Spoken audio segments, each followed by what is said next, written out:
پروسه کال ہوم سیکرټری راته ټلیفون وکړو وی چې یو دوه امریکایان دي تا سره ملاویږي. نو زه زړه کې دغه غوندې شوم چې امریکایانو ما سره څه کار دی؟ ما سره څه کار دی؟ ویل پر رحمان بابا باندې ریسرچ کوي او امریکن انټیلیجنس ډایرکټران دي. مال راویلېږه چې رحمان بابا نوم مې واورېدو بیا مال راویلېږه خو ترجمان ورسره راولېږه زه انګریزي نه پوهېږم. نو ما ته وی چې پښتو ورځي ښه صفا پښتو وایي. مال بس راویلېږه 10 بجې د ورځې راولېږه. دا زما عمره ګیري وي سپینې ټوپۍ په سر وي دا زما غوندې جامې اغوستې وي کېناسته. مال دا ولې تاسو امریکن یې؟ ویل او جي. مال دا ګیرې دا ټوپۍ دا سپینې جامې د طالبانو غوندې. ما ته وایي چې دې رحمان بابا باندې ریسرچ د پاره مونږ 3 کاله په کابل کې تیر کړي. نو کابل کې بیګیره سړی پریدي نه نو د یاریم دا ګیره الته پرېخې ده واوره نن هغه امریکن چې په کابل کې د طالب د یاري ګیره پرېخې وه نن به داغه حمله خدای په کابل کامیابی ان شاء الله. امریکا به په خپل کور کې خدای تباہ کوي. 2 پیشن ګویاي مې کړې وې یو د رښتیا شوه او بله رښتیا کېدو والا ده. روس د صحابه په قبرونو بمباری کړې وه په پیمنار کې چې کوم صحابه پراته دي په کابل کې او تر اوسه پورې ثابت پراته دي سپینې څادرې پې غوړېدلې دي او د وینو ټاکي پې باندې. که خدای بوتلی او بیا ګورئ. ما وی چې روس د صحابه په قبرونو بمباری کړې ده الله به روس تباہ او برباد کوي. تباہ کړو که نه؟ د خدای په توره کې خو هلکه आवाज نه وي که نه؟ خدای تباہ کړو. امریکې په عراق باندې بمباری کړې وه په خاندان رسول باندې په ائمه مجتهدینو باندې د شیخ عبدالقادر جیلانی په قبرونو باندې. ما وی ان شاء الله دا بدل بم ګورئ چې دا اولیاء به د امریکې نه اخلي. وای غستو تی که نه؟ 11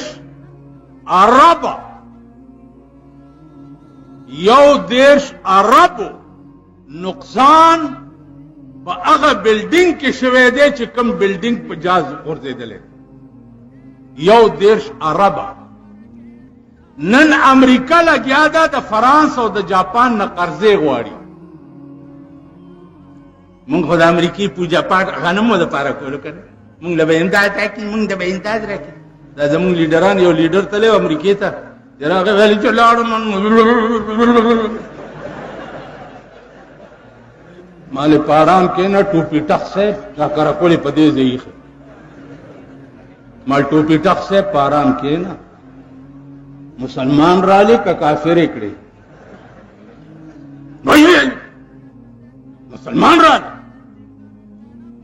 مال په ارام کښېنه. مخوب میں شناسم پیران پارسارا ما د پارسا پیران زه پیژنم د امریکې پیټوان زه پیژنم د امریکې تالی سټ زه پیژنم. په ارام کښېنه. ما ته وی تا سره خو د خبرو شان نشته ما زه لیونی یم نو لیونو سره څه خبرې کوم تا بد وکړه چې ما سره دې خبرې وکړې زه خو لیونی یم. امریکنیان ما سره شروع شو چې 3 کاله مونږ په کابل کې تیر کړي دي او دا ګیرې مځکه پرې څه ریسرچ کوئ. ویل دا ګورو چې دا سړی په دې دنیا کې دومره پاپولر ولې دی. مونږ په امریکا کې اورېدلی وو چې دا بجلیګر مولانا چې دی دا په رحمان بابا باندې ډېر لوی عبور لري.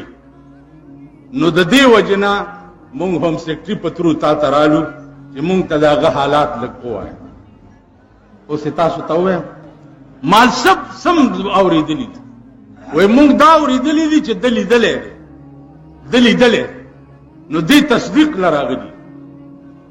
نو ما ورسره په خندا کې وی چې که دا تصدیق مو شو چې ما لیدلی دی بیا به مسلمانان شئ که نه؟ ویل شکل هم د مسلمان نه دی جوړ کړی مولانا صاحب وګوره که ملکه کلمه مو ویل والله چې وی وایو خو ته لږ مونږه پوهې. نو بیا مې ورته قصه وکړه چې د باکابل بادشاه ظاهر شاه دوه سیټر علی ګلیو د سنگی مرمرو، یو رحمان بابا د پاره او یو خوشحال خان خټک د پاره. رحمان بابا چې په کوم ورځ فټ کولو نو زه دارالعلوم سرحد کې مدرس وم. 11 بجې په سایکل زو ما یو طالب سوار شو او رحمان بابا ته بتلو هم عادتم اختر ورځ به مونږه رحمان بابا کې تیرول. یو سړی راته وی چې مولانا صاحب رحمان بابا کې د ورځ به چې تیرول ته خو چرسیانو ټول. ما یاره داس چل چې شرابیانو نه مې چرسیان خوښ. یو دوغه چې ولګي مازمه کې اسمان نه خبر نه او ته چې یو پیکینګ وې سال دی جوړ شي. یعنی بس معافي غواړم غلطي مې وکړه. آرام کینې به هر چا سره ما چرسیانو سره چې کومې ګوتې کړي دي نن ورشي وی ګوري دومره ګيري پریخي دي او په تبلیغي جماعت کې سلور میاشتې او یو کال لګولې. خیال امراغه ما چې چرسیانو سره کوم عمل کړي دي سره مې چې خبر وکړو ما ته وای چې بیا څه چلو شو. ما کنده کنستی وا د رحمان بابا قبر سره هغه تور کانی فټ کولو د پاره. نو ځا کندې ته کوشم او دا د لحد سایډ می په جبل والو چې اونې والو نو په دې مخ باندې دا قبر ورسورې شو چې ګورم اوس دننه مړې پروت دی. نو ما ته هغه مستری आवाज وکړ چې اوته بیړه تباو یې کې کیته پاس را شدا سده وکړه ملتوبي تلیا تمرا کوشه چې هغه را ټوپ کو سوریم دومره کولاو. طالب ما سره تله سید نامه او خدای دی وبخي هغه را ټوپ کو سوریم چې کولاو کو د وختو یو ګوچای په دې ځای پرتا دا یو په دې ځای پرتا په دې چهره بهترین مسکراहट ته. ما دی مستری ته وی چې په انکو کې مې ورته ویلې چې تو میرے ہاتھ ته پیر نو پکڑ ته میں اندر ہاتھ کرنا اگر منو پکڑے ته تو منو چھکلے میں زلاس ور نباسم کزه دی مړی ونی ومن رامه کاغا یاره دمو داغه زما د الله صحبونی و مالا سورنه نه اسو په خدای باور وکي پینځه وړه وخت یو ځکیږي دا شوند غاخونه اوزا سترګه مې ورته داسې کولا وکړه په دې سینا د شوي کړي خامتا کفانه دي داسې پروت ته لکه اوس دی داسې پروت چې پاس راو ختمه نو دا شعر رایات شو چې تر قیامت بصابت لاحت کې پروت وی تر قیامت بصابت لاحت کې پروت وی چې څوک یون کاندي په لار د درویشانو پارچا چې د غضب لنده کې خخا پارچا چې د غضب لنده کې خخا خطا ندرو می گزار د درویشانو چې په یو قدم تر عرش پورې رسی چې په یو قدم تر عرش پورې رسی مالی دلې د رفتار د درویشانو. وګورئ ورشي د علامه ثناء الله پانی پتی تفسیر مظهری د یمحو الله ما یشاء په ضمن کې د مجدد الفسانی رحمت الله علیه د زامن استادو مولانا طاهر نامه و د یو ورځ ناشته چې په مراقبه کې په لوح محفوظ نظر پرې وته د زمکه نه لوح محفوظ ګوري دا مو وایي چې دا لاندې خاور لاندې پراته دي دا جوړ خاوري شو په خدای قسم دا اوسم ثابت پراته دي چې لوح محفوظ ولیدو نو مولانا طاهر ولیدو چې هغه په لوح محفوظ باندې شقی لیکل شوی شقی معنا بدبخت نو ډیر خپه شو چې دا زما د زامن استاد دی او دا په شقی لیکل شوی دی نو دا ور یاد شو چې په دعاګانو باندې الله تقدیر مرد کوي نو دعاګانې شروع مجدد الفسانی رحمت الله علیه وایي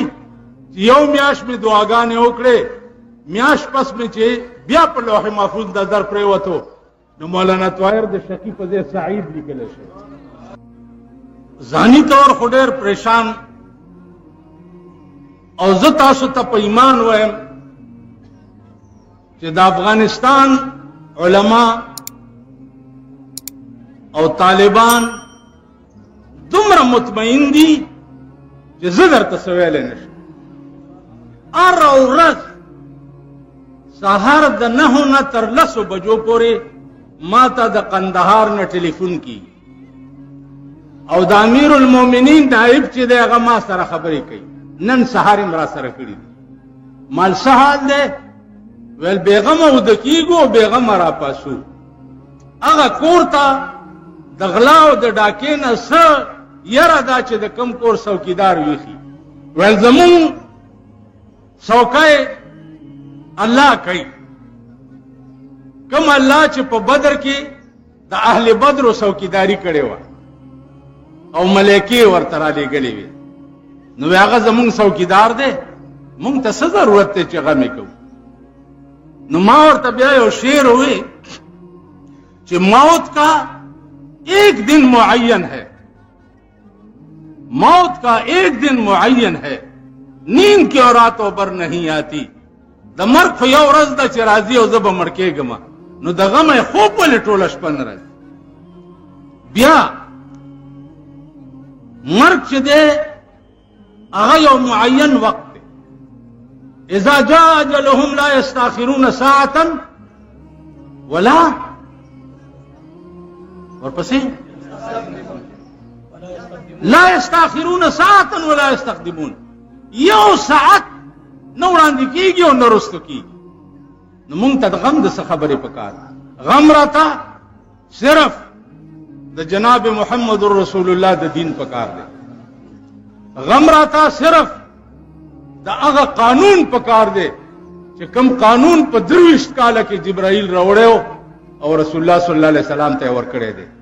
دا هغه قانون غم راته پکار دی، دا هغه دین غم راته پکار دی. مونږ ته د دنیا څخه غم پکار دی. دنیا خو داسې شی دی چې هر څه به دلته پرېږدې او ته پکې یوازې ځې. هر څه به پرېږدې، ښځه به پرېږدې، لور به پرېږدې، زوی به پرېږدې، کور به پرېږدې، مال به پرېږدې، دولت به پرېږدې، یوازې پکې ځې. هغه ورځ د دغه یو مولا راغلی و د کرک، ډېر ښه عالم دی او شاعرم دی. نو ما ته وی چې مولانا صاحب یو 2 شعرونه مې درته راوړي. ما له وایه مهرباني ده. ویل زمکې کلنګ دی زورور دی، زمکې کلنګ دی زورور دی، ځوانان خوندي کړې رالیږي تش پالنګونه. څه دنیا ورسره روانه او په کټ کې اغستی او د کټ نه اوچت کی او زمکې ته ښکته کی.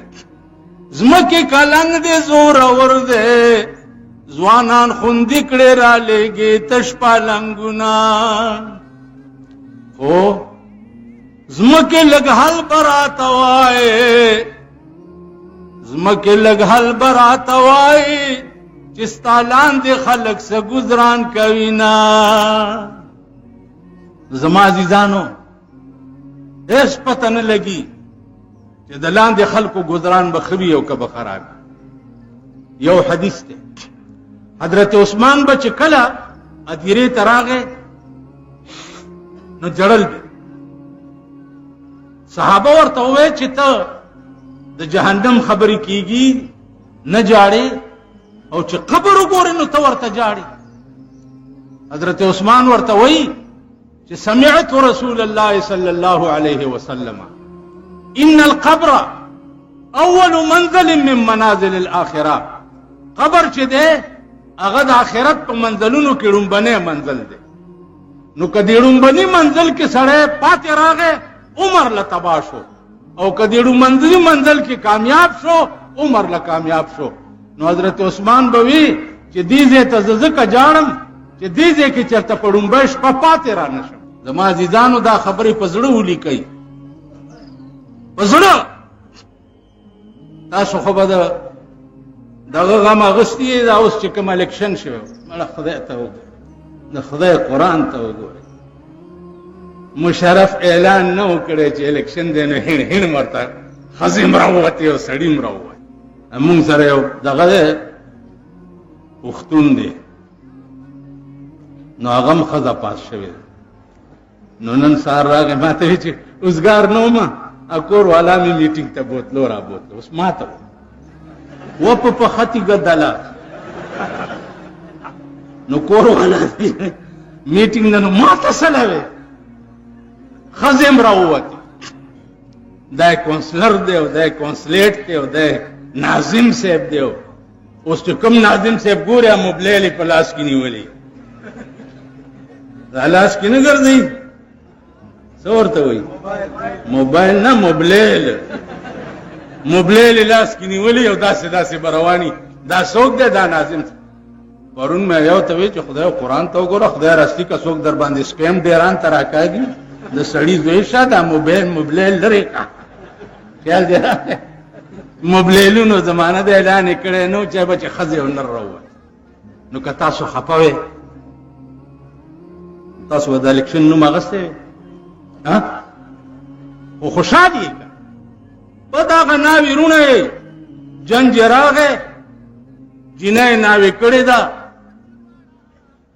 جینکو ورته ویلې چې جنج کې هغه زلمی چې راوسته د هغه خو پوزه نشته بې پوزې دی. ویل بې پوزې دی. ویل چې په قسمت مې اوس دی راته خدای ښه کړي نو مونږ په پاکستان کې په 50 کاله کې بې پوزې ته ودیږي. ما سړی ونه لیدو زه درته په ایمان هر یو چې راځي زاغان کې ناسته په سر د سروي توتیان ته لاندې د ځان ویرونه کوي. زاغان کې ناسته په سر د سروي توتیان ته لاندې د ځان ویرونه کوي.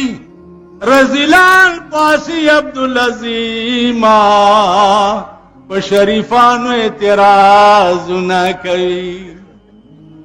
زاغان کې ناسته په سر د سروي توتیان ته لاندې د ځان ویرونه کوي.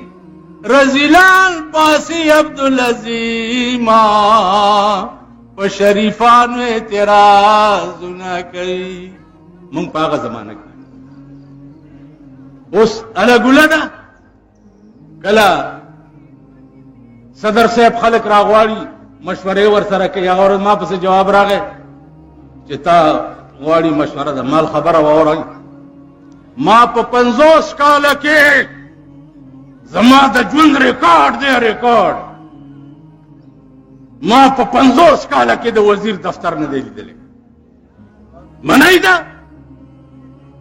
کینی دا تاسو سره جوخ په شرپاو کې اوسېږي. آفتاب خان قرآن ولا ورکا چې 2 ځله وزیر اعلی شوی بي دیګر مولا دي چې په دفتر کې لیدلی یا درته په عمر کې د سکار ویلي دي. مفتی محمود غوندې سړی وزیر اعلی چې د هغه د هر ویښته نه به د اسلام آواز راتلو و که نه هر ویښته نه به د اسلام آواز راتلو. درویش ملنګ او یو فقیر د زمانه ما 10 کاله ورسره تیر کړي 10 کاله. ما په 10 کاله کې د مفتی محمود بیا اودسه خبره نه دا اورېدل. د هغې غوندې سړي دفتر ته په 10 میاشتې کې وزیر اعلی و نه یم تللی. که څه خبره به وه نو کور ته به ورغلم د شپې او ورسره به مې خبره وکړه. دفتر ته نه یم ورغلی. ماښام بیا کله ما ته ټلیفون وکړو چې راجې نه ما ویل ځي څه کار مې نشته نو ویل مړی بالې وخورې. ما به ورته په ټلیفون وویل چې جي زه ناجوړه نه یم. ویل ولې ما ستا بنګله کې خو خوټ کېدلي دا دي نو زه څه ناجوړه یم چې زما پرهیز دی چې مړی بال ته وخورم. ویل بیا ښه داسې راشه په کابل سلاطین تیکې والا نه تیکې م راوړه او تم راشه کني پولیس در لیږم. لا بړم یو سیر تیکې به مې واغستې هغه تیکه ما دی په خوراک لیدلی. ما په 20 کاله کې قسم په خدای چې دی په تیکه خوراک هم نه دی لیدلی. که ما په 10 میاشتې وزیر اعلی توب کې د ده په بنګله کې چرګ حلال کړی لیدلی زه به مسلمان نه یم.